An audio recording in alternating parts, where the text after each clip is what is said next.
ఆంధ్రప్రదేశ్ను సర్వనాశనం చేసిన సీఎంగా జగన్మోహన్ రెడ్డి నిలిచిపోతారని జమ్మలమడుగు ఎమ్మెల్యే ఆదినారాయణ రెడ్డి విమర్శించారు. కేంద్ర ప్రభుత్వం సహకారంతో ఏపీ అభివృద్ధి గాడిన పడుతోందని చెప్పారు ఆయన.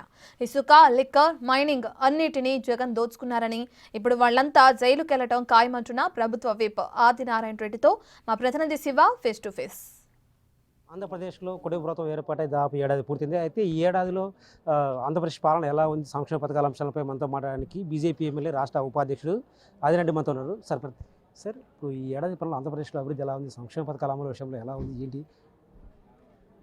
విధ్వంస పాలన నుండి విశిష్టత పాలన, సంక్షేమం పెరిగింది, అభివృద్ధి పెరిగింది. రేషను 1వ తేదీ నుంచి 15వ తేదీ వరకు రెగ్యులర్గా ఇండ్ల దగ్గర గతం అని చెప్పి తప్పు చేస్తే అది కాదు. పాత పద్ధతిలోనే డీలర్లు ఇంటి దగ్గర 5 కేజీల బియ్యం సెంట్రలు, అందరికీ కరెంటు ఫుల్ పికప్ ఎత్తింది.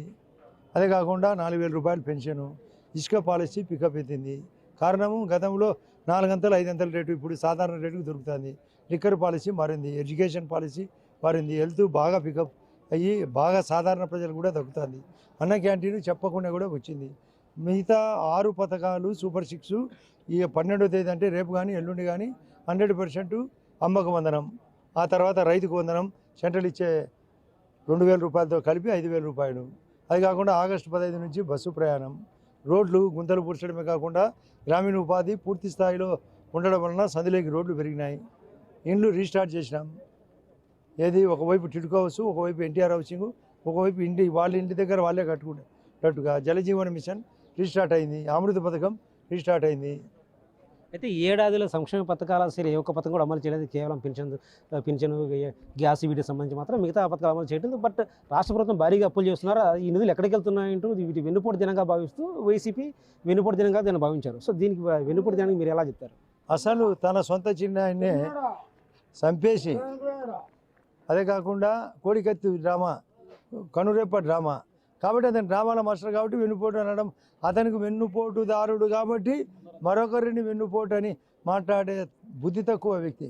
ఈ రాష్ట్రం బాగుపడేదే తనకి ఇష్టం లేదు. దైవాంశ సంబూతిని మాదిరి మాట్లాడతాడు. నాకు మాత్రమే దేవుడు ఉన్నాడు అంటాడు. సకల కోటి జీవరాశులకు దేవుడు ఉన్నాడని అతను తెలుసుకోడు. జరిగే అభివృద్ధిని చెప్పడు. తను 10 లక్షల కోట్లు అప్పు చేసేది చెప్పడు. కాంట్రాక్టర్లు బిల్లు ఎగ్గొట్టినది చెప్పడు. ఉద్యోగస్తుల ఈపీఎఫ్ ఆడుకునేది చెప్పడు. నిరుద్యోగ సమస్య పెంచేది చెప్పడు. అమరావతిని ఆపినేది చెప్పడు. ఆ తర్వాత పోలవరాన్ని ఆపినేది చెప్పడు. ఈ తర్వాత ఉద్యోగస్తులు జీతాలు ఇవ్వండి చెప్పడు. కాబట్టి అతనికి అర్హతే లేదు. ఇది సమున్నతంగా జరుగుతుంది, మరింత సమున్నతంగా జరుగుతుంది. మోడీ గారి తోడ్పాటు ఉంది. పోలవరం గ్యారంటీ జరుగుతుంది, అమరావతి జరుగుతుంది, ఇండ్లన్నీ పూర్తవుతాయి, రోడ్లన్నీ క్లియర్ కట్గా ఉంటాయి, తాగునీళ్ళు పెరుగుతాయి, కరెంటు పెరుగుతుంది, విద్య పెరుగుతుంది, ఉద్యోగం పెరుగుతుంది, ఉపాధి పడుతుంది, అగ్రికల్చర్ పెరుగుతుంది, టెక్స్టైల్ పెరుగుతుంది. బ్రహ్మాండంగా లా అండ్ ఆర్డర్ కూడా, శాంతి భద్రత కూడా కంట్రోల్గా ఉంటుంది. రాబోయే రోజుల్లో ఉమ్మడి ప్రభుత్వము మాది, ముగ్గురు కూటమి ప్రభుత్వంలో మోడీ గారు మరింత స్పీడప్ అవుతాడు. కాబట్టి ఇప్పటికే ప్రపంచంలో 4వ స్థానం ఉన్నాడు, రేపు 3వ స్థానానికి కూడా రాబోతున్నది. ఆర్టిఫిషియల్ ఇంటెలిజెన్స్ నడుస్తుంది, కమ్యూనికేషన్ పెరిగింది, ట్రాన్స్పోర్ట్ పెరిగింది, అన్ని రంగాలు పెరుగుతాయి. కాబట్టి మా చాటున 100% తిరిగి చంద్రబాబు నాయుడు అధికారంలోకి రాబోతున్నారు. తల్లికి వందనం కానీ ఉచిత బస్సు, మహిళలకు ఉచిత బస్సు అంటే ఈ అంశంలో ఇప్పటివరకు దాటవేస్తూ వస్తున్నారు. వాటి అమలు చేయలేదు, ఎందుకు చేయడం లేదంటే కూడా ప్రశ్నిస్తున్నారు. అసలు స్పష్టంగా 12వ తేదీ నాడు తల్లికి వందనం, సెంట్రల్ ఇచ్చే యొక్క కిసాన్ సమ్మాన్ నిధితో పాటు స్టేట్ 5,000 కలిపి, ఆగస్టు 15 నుంచి బస్సు ప్రయాణం అన్నీ జరుగుతాయి. ఈ అక్టోబర్ లోపల అన్ని పథకాలు క్లియర్ అవుతాయి. 10 లక్షల కోట్లు నీతి ఆయోగ్ చెప్పినట్లు ఒక్క ఏ రాష్ట్రం అయితే అప్పు కట్టలేని పరిస్థితిలో ఉందంటే అది మన ఆంధ్రప్రదేశ్. దానికి కారణం మహానుభావుడు జగన్ రెడ్డి. ఇటువంటి పరిస్థితిలో దానికి సింపుల్ ఎగ్జాంపుల్, ఒక పెద్ద దెబ్బలు తగిలి యాక్సిడెంట్ జరిగి ఒకని ఆసుపత్రిలో చేరుస్తారు. 60 రోజులకు కానీ రికవరీ కానీ పరిస్థితి. అటువంటిది 12 రోజులు అంటే 12 నెలల్లోనే పూర్తి చేసి అవుట్ ఆఫ్ డేంజరస్గా ప్రకటించినాం. అటువంటి పరిస్థితులు అతను చేసిపోతే మేము మేలు చేస్తా అంటే అతను వెన్నుపోటు తినడం ఏంది? వెన్నుపోటుకు బ్రాండే అతను. అన్ని దానిలో దరిద్రం చేసినాడు. ఇందుకు వెళ్ళడందు లేడని అన్ని రంగాల్లో దెబ్బ కొట్టిన ఆ జగన్ రెడ్డి మనుషుల యొక్క పాలన అమరావతిలో ఆ భాష ఏంది? ఇటువంటి దరిద్రుడు రాకూడదని అందరం కోరుకుంటున్నారు. ఖచ్చితంగా 1 ఇయర్ పాలన బాగుంది, 11 ఏళ్ళ పాలన బాగుంది. రాష్ట్రాన్ని అభివృద్ధి చేయకుండా కేవలం వైసీపీ ఆరోపణలు వేస్తూ, నిందలు వేస్తూ డైవర్షన్ పాలిటిక్స్ పాల్పడుతున్నారంటూ కూడా చెప్తున్నారు. నిందలు వేయాల్సిన అవసరమే లేదు. అతను చేయని తప్పులు లేవు. తప్పులు ఎన్నువారు తమ తప్పులు ఎరుగారని, తప్పులు తండోపతండమని ఆ యొక్క సామెతకు తగ్గట్టుగా అతను చేసిన తప్పులు ఆయన తప్పుల కోసమే మాట్లాడములే. మేము 100% పర్ఫెక్ట్గా ఉన్నాం. అతని విలనిజం, మాది హీరోయిజం.